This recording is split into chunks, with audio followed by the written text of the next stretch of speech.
Tax విధానాలు నచ్చకనో లాభాలు తక్కువయ్యాయనో ఈ మధ్య పెద్ద సంఖ్యలో భారత మిలియనీర్లు విదేశాలకు చెక్కేస్తున్నారు. ముఖ్యంగా వరల్డ్ బిజినెస్ హబ్ గా మారిన దుబాయ్ దేశానికి ఎక్కువగా ఈ వలసలు జరుగుతున్నాయి.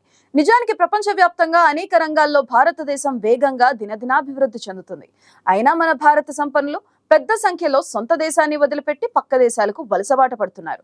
వారిలో పెట్టుబడిదారుల నుంచి వ్యాపారుల దాకా అనేక రంగాలకు చెందిన కోటీశ్వర్లు చలో అబ్రాడ్ అంటూ విమానాల్లో విదేశాలకు చెక్కేస్తున్నారు. ఇప్పటికే చాలా మంది మిలియనీర్లు ఇతర దేశాలకు మకాం మార్చేశారు. అంతర్జాతీయ పెట్టుబడి వలస సలహా సంస్థ హన్లీ అండ్ పార్ట్నర్స్ ఇటీవల ఇలా వలసలు పోతున్న వారిపై అధ్యయనం చేసింది. ఆపై విడుదల చేసిన నివేదిక ప్రకారం 2024 సంవత్సరంలో సుమారు 4300 మంది మిలియనీర్లు భారత్ వదిలి వెళ్లనున్నారని అంచనా వేసింది. గత ఏడాది ఈ సంస్థ విడుదల చేసిన నివేదికలో 5100 మంది భారతీయ మిలియనీర్లు విదేశాలకు మకాం మార్చారు. ప్రపంచంలోనే అత్యంత వేగంగా అభివృద్ధి చెందుతున్న ఆర్థిక వ్యవస్థగా భారత్ ఎదుగుతుంది. ఈ నేపథ్యంలో వలసల పరంగా చూస్తే చైనా, యూకే దేశాల తర్వాత మన దేశం ప్రపంచవ్యాప్తంగా 3వ స్థానంలో ఉంటుందని అంచనా వేశారు నిపుణులు.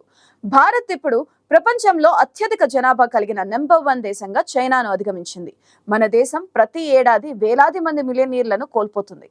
వీరిలో అనేక మంది యుఏఈ దేశాలకు వలస వెళ్తున్నారు.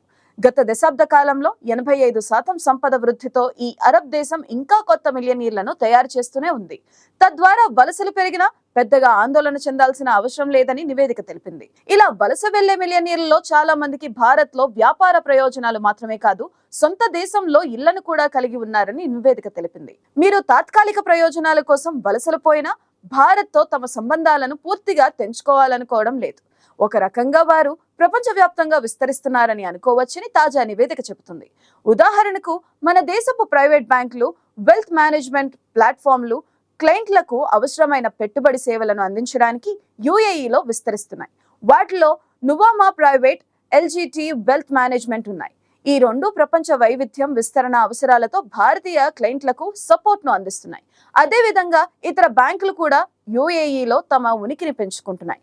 భారతీయ కుటుంబాలకు సంపద నిర్వహణ సేవలను అందిస్తున్నాయి. యుఏఈలో స్థిరపడిన భారతీయ కుటుంబాలకు వెల్త్ మేనేజ్మెంట్ సేవలను అందిస్తుంది కోటక్ మహీంద్రా బ్యాంక్. ఈ తరహా సేవలు అందిస్తున్న సంస్థలు తమ పోటీదారులతో పోటీ పడుతూ తమ క్లయింట్లను కోల్పోకుండా చూసుకుంటున్నారు. ఓ అంచనా మేరకు ప్రపంచవ్యాప్తంగా దాదాపు 1,28,000 మంది మిలియనీర్లు 2024లో వలసలు వెళ్లనున్నారని చెబుతున్నారు. అయితే ఆ వలసలన్నీ యుఏఈ, యుఎస్ఏ దేశాలు ప్రధానంగా ఉండటం విశేషం అంటున్నారు నిపుణులు. వలస వచ్చిన మిలియనీర్లు తమ సంపదను ఆయా దేశాల్లో ఆస్తుల కొనుగోలులో పెట్టుబడులు పెడుతున్నారు. దాంతో ఆయా దేశాలు విదేశీ మారక నిల్వలు భారీగా పెరుగుతున్నాయి. ఆయా దేశాల్లో వస్తున్న ఈ తరహా పెట్టుబడులు ఈక్విటీ ప్లేస్మెంట్ ద్వారా స్థానిక స్టాక్ మార్కెట్లను సైతం పుంజుకునేలా చేస్తున్నాయి. అంతేకాదు మిలియనీర్లు స్థాపించిన అనేక వ్యాపారాల ద్వారా ఆయా దేశాల్లో భారీ వేతనాలను చెల్లించే ఉద్యోగాలు సృష్టించబడుతున్నాయి. టెక్ దిగ్గజాల్లో మైక్రోసాఫ్ట్, యాపిల్, టెస్లా వంటి కంపెనీలు యుఎస్ఏలో తమ ఉనికిని మరింత పెంచుకుంటున్నాయి. వాస్తవానికి మిలియనీర్ అంటే మొత్తం $1 మిలియన్ లేదా అంతకంటే ఎక్కువ లిక్విడ్ ఇన్వెస్ట్ చేయదగిన ఆస్తులను కలిగిన వ్యక్తిగా చెబుతున్నారు. ఈ వలసలకు ప్రధాన కారణంగా మన దేశంలో కొరవడిన భద్రత, ఆర్థిక పరిగణనలు, పన్ను ప్రయోజనాలు, పదవీ విరమణ అవకాశాలు, వ్యాపార అవకాశాలు, అనుకూలమైన జీవనశైలి, పిల్లలకు విద్యావకాశాలు, ఆరోగ్య సంరక్షణ వ్యవస్థలుగా చెబుతున్నారు. మొత్తం జీవన ప్రమాణాలతో సహా వివిధ కారణాల వల్ల భారతీయ కోటీశ్వర్ల కుటుంబాలు ఇతర దేశాలకు వలస వెళ్తున్నారు. అయితే ఇప్పుడు దుబాయ్ దేశం సంపన్నులకు స్వర్గధామంగా మారింది. అందుకే దుబాయ్ వైపే వారి చూపు నిలుస్తుంది. ఇక్కడ zero income tax policy, golden visa programme, luxury lifestyle లాంటివి సంపన్నులను విపరీతంగా ఆకర్షిస్తున్నాయి. ఇలా సకల సౌకర్యాలు కలిగిన ప్రదేశంగా దుబాయ్ ఎదగడంతో మిలియనీర్లకు ఈ ప్రాంతం స్వర్గధామంగా ఉంటుంది. అయితే ఇలా వచ్చే వారికి పూర్తి సంరక్షణ కలిగించేందుకు అక్కడి ప్రభుత్వం కూడా విధానపరమైన నిర్ణయాలు తీసుకుంటున్నట్లు తెలుస్తుంది. యుఏఈతో పాటు అమెరికా, సింగపూర్, కెనడా, ఆస్ట్రేలియా దేశాలు కూడా దుబాయ్ మాదిరిగా సంపన్నులను ఆకర్షించే ప్రయత్నాలు చేస్తున్నాయి.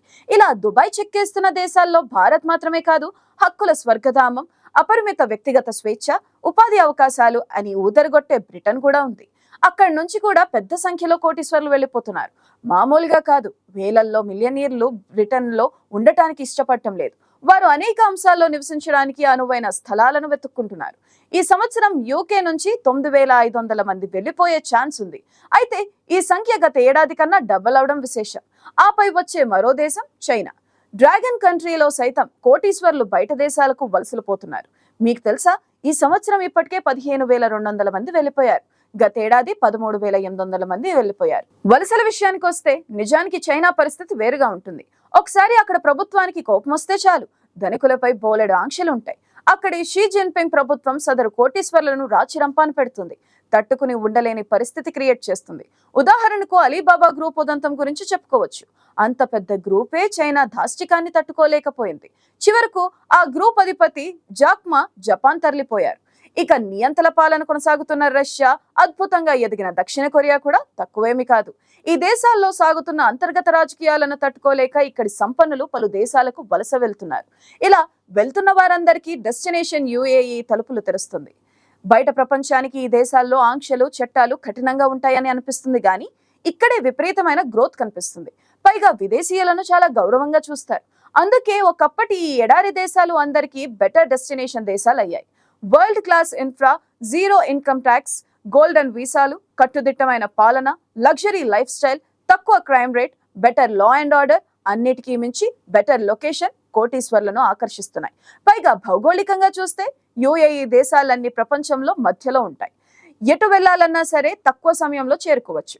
పైగా ఈ దేశాల్లో వరల్డ్ క్లాస్ ఎయిర్పోర్ట్లు అందుబాటులో ఉన్నాయి. బిజినెస్, ఇన్వెస్ట్మెంట్, కమర్షియల్ యాక్టివిటీస్ కు ప్రస్తుతం యుఏఈ అడ్డాగా మారింది. వలసల విషయంలో తరువాతి ప్లేస్ లో అమెరికా ఉన్న ఎమిరేట్స్ దేశాలే రెట్టింపు సంఖ్యలో కోటీశ్వర్లను ఆకర్షిస్తుండడం విశేషం. మంచి నివాసయోగ్యం దేశాలుగా చెప్పుకునే ఇటలీ, గ్రీస్, స్విట్జర్లాండ్, పోర్చుగల్ కూడా కోటీశ్వర్లకు బెటర్ రెసిడెన్షియల్ గా మారిపోతున్నాయి.